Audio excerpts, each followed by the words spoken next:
شعبان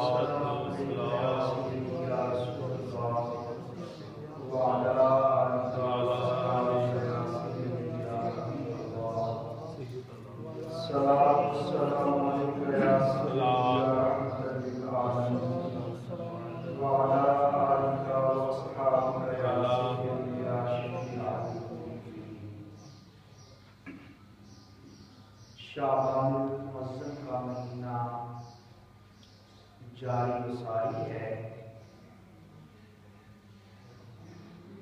اور یہ وہ مہینہ ہے کہ جس مہینے میں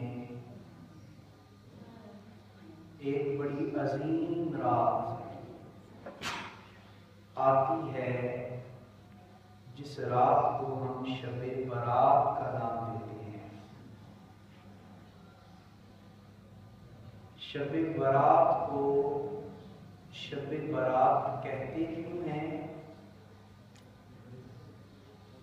شب کا مطلب ہے رات اور برات کا مطلب ہے آزادی۔ تو اس رات کو شب برات اس لیے کہتے ہیں کہ اس رات رب تعالیٰ گناہگاروں کو جہنم کی آگ سے آزادی عطا فرما دیتا ہے۔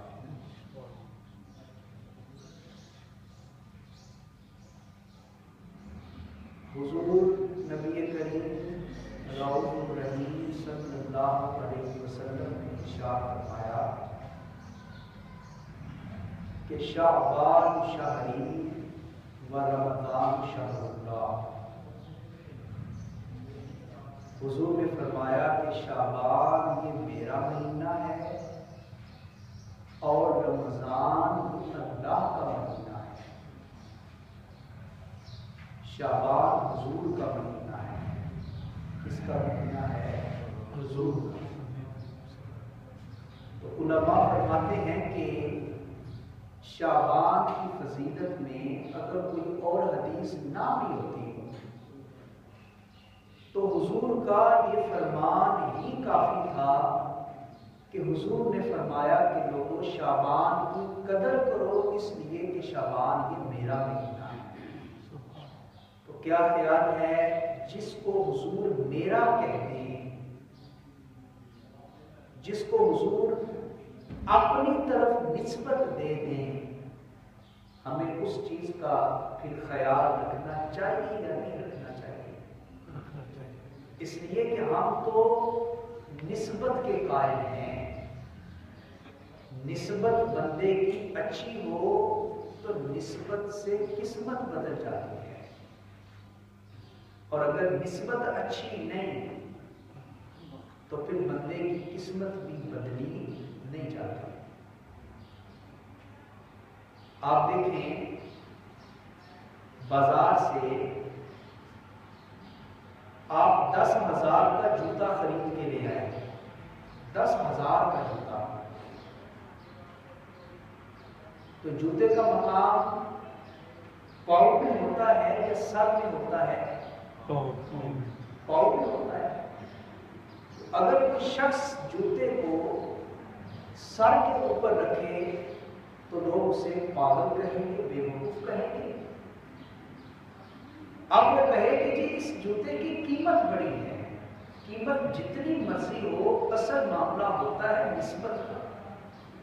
جوتے کو نسبت ہے پاؤں کے ساتھ، تو یہ جتنا مرضی مہنگا ہے یہ سر پہ نہیں آ سکتا، جوتا ہمیشہ پاؤں پہ رہے۔ اور اگر بازار سے ایک 100 روپے کا امامہ شریف لے آئے، 100 روپے کا، مہنگا نہیں، تو امامہ شریف کا مقام سر پہ ہے یا خدا نہ خواستہ پاؤں میں ہے؟ سر پہ ہے۔ کیوں؟ اس لیے کہ امامہ شریف کو نسبت ہے میرے مصطفیٰ کے ساتھ۔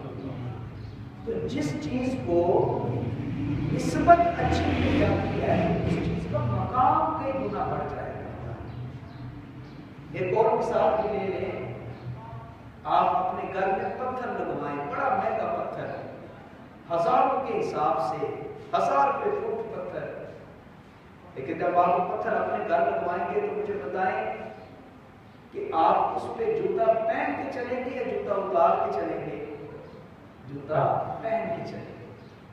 لیکن اگر 10-15 روپے والا گھوڑا یا اینٹ مسجد کے سین میں لگ جائے تو وقت کا بادشاہ بھی آ جائے، پہلے جوتے اتارے گا پھر اپنا پاؤں اس اینٹ کے اوپر رکھے گا۔ وجہ کیا ہے کہ اس اینٹ کی نسبت بدل گئی۔ تو اصل معاملہ ہے نسبت کا۔ آپ غور کریں کہ شعبان کے مہینے کو ہم نے عام سمجھ لیا، شعبان کے مہینے کو ہم نے معمولی سمجھ لیا، اور صرف ایک رات شب برات کی رات ہم جاگ گئے، عبادت کر لی، معافی مانگ لی، توبہ کر لی، اور پھر سمجھا کہ بس ایک رات جاگ لیا باقی کافی ہے۔ لیکن حضور کا فرمان سنیں، حضور نے کیا فرمایا؟ شعبان شہر، لوگوں شعبان کو عام نہ سمجھنا، اس لیے کہ میں کہہ رہا ہوں کہ شعبان کسی اور کا نہیں، شعبان تو میرا مہینہ ہے۔ تو جس چیز کو حضور میرا کہہ دے، پھر امتی کا حق بنتا ہے کہ نہیں اس کا خیال کرنا، اس میں عبادت کرنا، اس کی عزت کرنا، اس کا احترام کرنا۔ اور حضور نبی کریم صلی اللہ علیہ وآلہ وسلم کتنا اہتمام فرماتے تھے شعبان میں، کتنا اہتمام فرماتے تھے۔ حدیث میں آتا ہے کہ صحابہ کہتے ہیں کہ ہم نے حضور کو شعبان کے مہینے میں جتنے نفلی روزے رکھتے دیکھا ہے رمضان کے علاوہ اور کسی نے نہیں دیکھا۔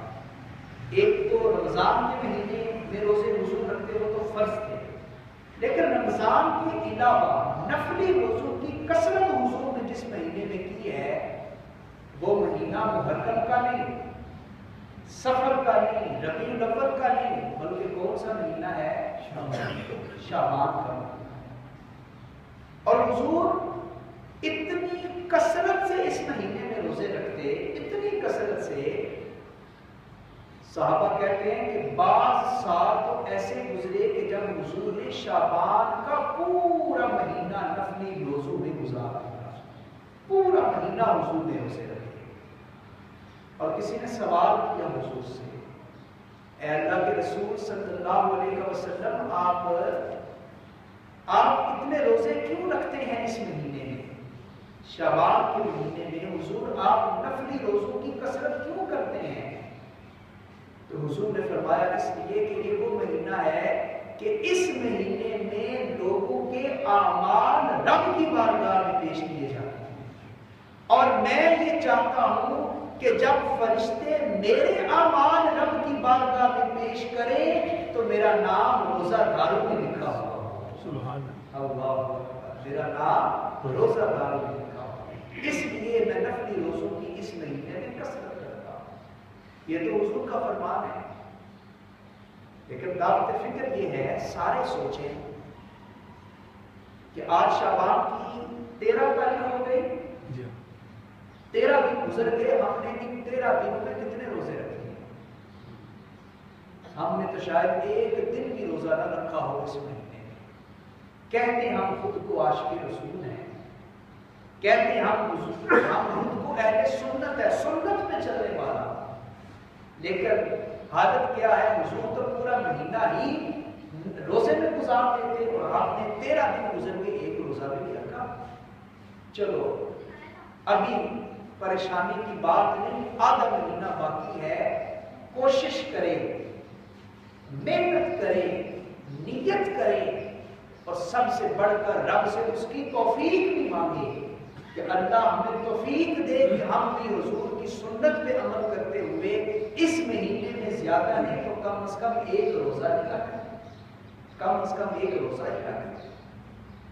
تو شعبان کو بڑی نسبت ہے حضور کے ساتھ، اور آپ اندازہ لگائیں کہ رجب، شعبان اور رمضان کے 3 مہینے اکٹھے آتے ہیں۔ سب سے پہلے ہے رجب، اور رجب ختم ہوا تو کون سا مہینہ شروع ہوا جی؟ شعبان۔ ابھی شعبان ختم ہوگا تو پھر کون سا مہینہ آ جائے گا؟ اب یہ تینوں مہینے اکٹھے ہیں۔ آپ غور کریں کہ ان تینوں مہینوں میں اللہ نے ایک خاص رات، ایک ایک خاص رات اللہ نے حضور کے وسیلے سے ہم گناہگاروں کو عطا فرمائی۔ رجب کے مہینے میں معراج کی رات، جب حضور کو اللہ نے معراج کروائی، وہ رات حضور کے توسل سے ہمیں عطا فرمائی۔ شعبان آ گیا تو شعبان میں کون سی رات ہے جی؟ شب برات، اور یہ ہے کب ہے؟ کل۔ تو رجب کے مہینے میں معراج کی رات، شعبان کے مہینے میں شب برات کی رات، اور رمضان کے مہینے میں اللہ نے ہم گناہگاروں کو لیلۃ القدر عطا فرمائی۔ لیلۃ القدر، لیلۃ القدر خیر من الف شہر، 1000 مہینوں سے بہتر ہے۔ تو سنت کے بعد ہم فرض پڑھتے ہیں، پہلے سنت پھر فرض۔ اور تھوڑا غور کیجیے گا، سنت پڑھ کے بندہ فرض پڑھے نا تو نماز کا رخ بدل جاتا ہے، اطمینان آ جاتا ہے، روحانیت پیدا ہو جاتی ہے۔ اور جس نماز میں ہم سنتوں کو چھوڑ دیں، سنتوں کو ترک کر دیں، خالی فرض پڑھ لیں، اس نماز کی کیفیت بدل جاتی ہے۔ کبھی آپ نے تجربہ کیا ہو کہ صبح آنکھ لیٹ کھلی، وضو کر کے مسجد میں آئے کہ جماعت کھڑی ہو چکی تھی، فجر کی سنتیں نہیں پڑھ سکے، فرض پڑھ دیے، تو وہ فجر کی نماز جو سنتوں کے بغیر پڑھی ہو، اس میں وہ والا لطف نہیں آتا۔ اور جس نماز میں ہم سنتیں پہلے پڑھ لیں، فرض بعد میں پڑھیں، پھر اس نماز کا لطف بدل جاتا ہے۔ گویا سنت ہمارا رخ دنیا سے موڑ کے اللہ کی طرف کر دینے والی نماز ہے۔ سنت بندے کو رب کی بارگاہ میں کھڑا کر دینے والی نماز ہے۔ تو جس طرح سنت کے بغیر فرض نماز کی روحانیت نہیں ہوتی، اسی طرح علماء کہتے ہیں کہ اللہ نے رمضان سے پہلے شعبان کا مہینہ رکھا کہ جو بندہ شعبان کو غفلت میں گزار دے گا، اسے رمضان کے روزوں کی لذت محسوس نہیں ہوگی، اور جو شعبان کا مہینہ تیاری میں گزارے گا۔ صحابہ کہتے ہیں جب شعبان آتا تھا نا تو ہم اپنے لنگوٹے کس لیتے تھے، یہ محاورہ تھا، ہم بھی بولتے ہیں بھائی لنگوٹا کس لو، امتحان آ گیا، لنگوٹا کس لو، مطلب کیا؟ اپنے آپ کو تیار کر دو، اپنی کمر مضبوط کر دو۔ صحابہ کہتے ہیں شعبان کا چاند نکلتا ہم دنیا کے کام چھوڑ دیتے، ہم زکوٰۃ کا حساب کرنا شروع کر دیتے، جس کا قرض دینا تھا قرض واپس کرنا شروع کر دیتے۔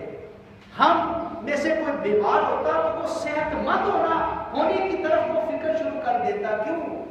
اس لیے کہ رمضان آ رہا ہے، ہم نے شعبان میں سارے نفلی کاموں کو ختم کرنا ہے، اور عہد ہم نے یہ کرنا ہے کہ ہم نے رمضان کا پورا مہینہ رب کی عبادت میں گزار دینا، رب کو منانے میں گزار دینا۔ تو شعبان میں شب برات کی رات، یہ وہ رات ہے کہ جس رات میں ہمارے پچھلے سال کے اعمال رب کی بارگاہ میں پیش کیے جاتے ہیں۔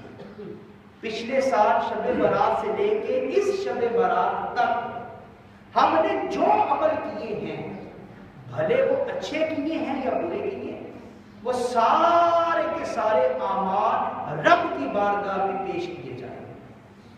کس کی بارگاہ میں پیش کیے جائیں گے؟ رب کی بارگاہ۔ یہ بار بار میں بتاتا اس لیے ہوں کہ آپ توجہ رکھیں گے تو پھر بات سمجھ آئے گی۔ تو اس رات اعمال نامے پیش کیے جاتے ہیں کس کی بارگاہ میں؟ اللہ کی بارگاہ میں۔ ہم نے جو غلطیاں کی، جو گناہ کیے، جو خطائیں کی، جو رب کی نافرمانیاں کی، جو رب کو ناراض کیا، جو گناہ ہم نے دوستوں کی محفل میں بیٹھ کے کیے یا کنڈی لگا کے بند کمرے میں کیے، جو گناہ ہم نے چھپ کے کیے یا الگ اعلان کیے، جو ہم نے صغیرہ گناہ کیے یا کبیرہ گناہ کیے، کل کی رات وہ رات ہے کہ پچھلے سال میں نے اور آپ نے جتنے